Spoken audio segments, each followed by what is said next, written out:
Hello everyone, welcome back again.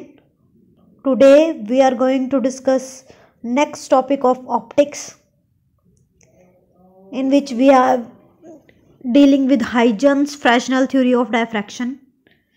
Huygens fractional theory of diffraction में क्या होता है?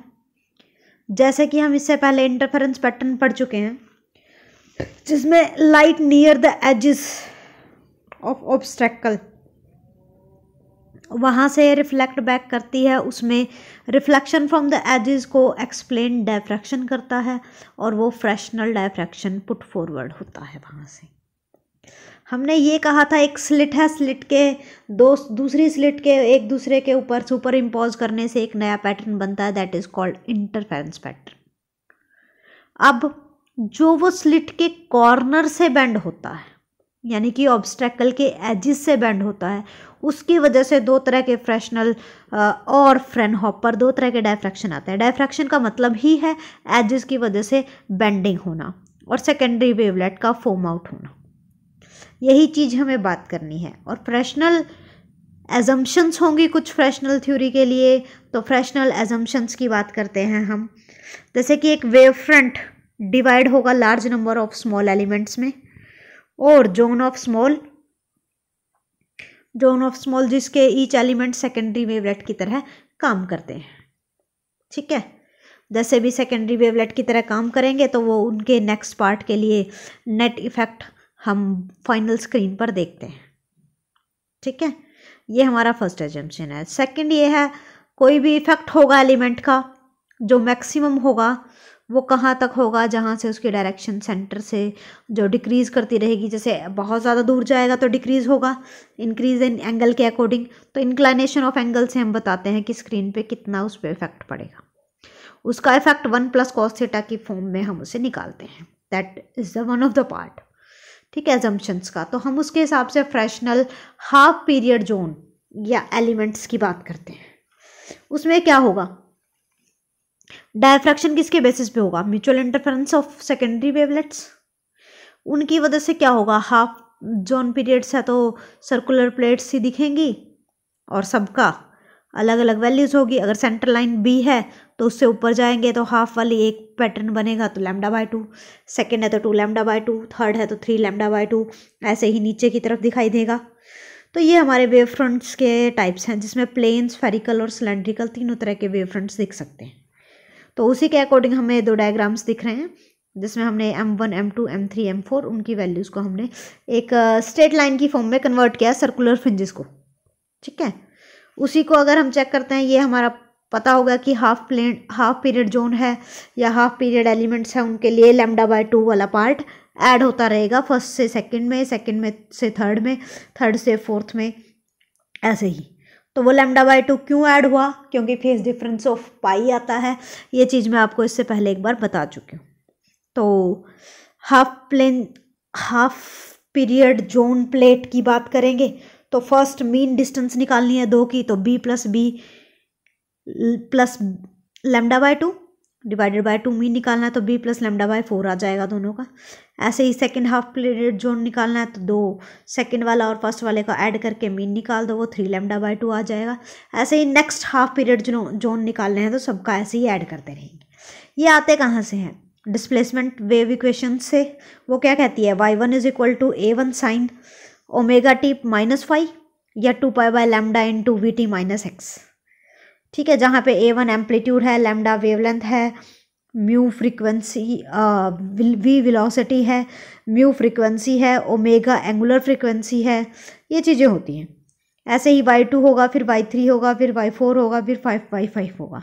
उनमें क्या डिफरेंस आता है, हमने ये कहा फर्स्ट से सेकंड में जाएंगे तो -π का, सेकंड से थर्ड में जाएंगे तो फिर से वो सेम ωt - phi, फिर y4 में जाएंगे तो फिर माइनस साइन बाहर आ जाएगा। ऐसे ही सबको ऐड करते रहेंगे।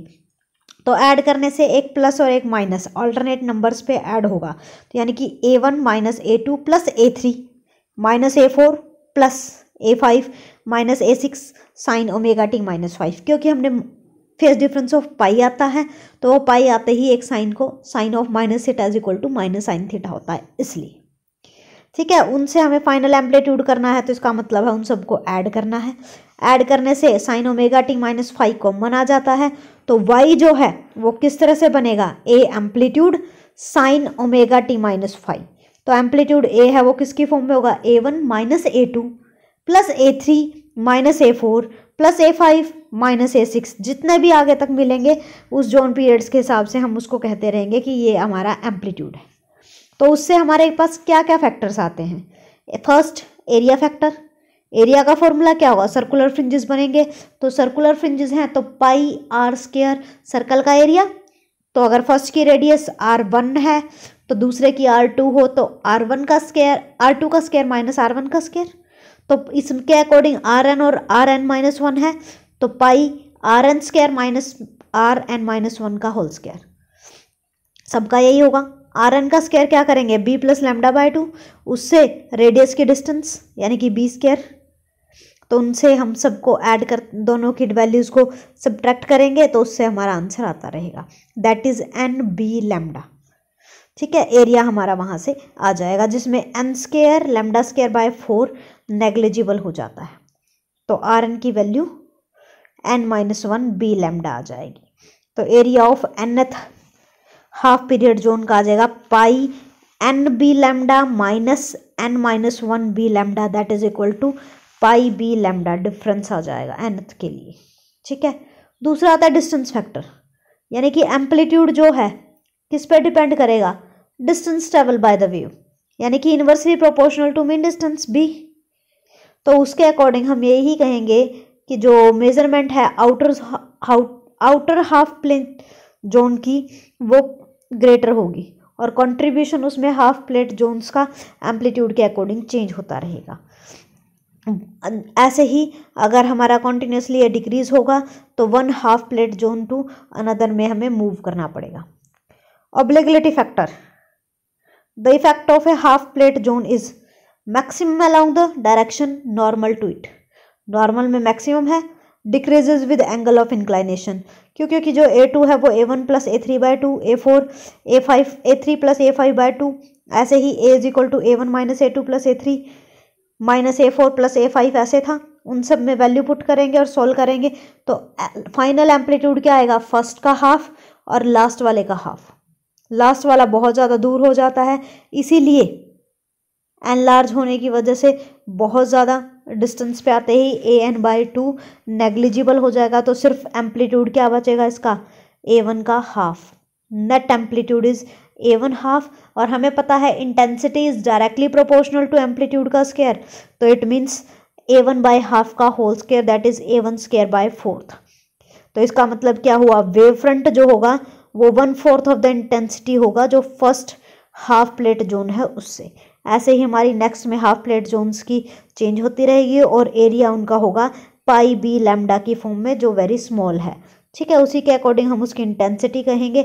इंटेंसिटी फर्स्ट की बहुत ज़्यादा मैक्सिमम होगी, सेकंड की और कम, फिर थर्ड की और कम, फिर फोर्थ की और कम, बहुत वो माइन्यूट होती जाती रहेगी। ऐसे ही जिस तरह से हम उसे नंबर ऑफ पीरियड जोन्स को इंक्रीज करते रहेंगे। That's all for today.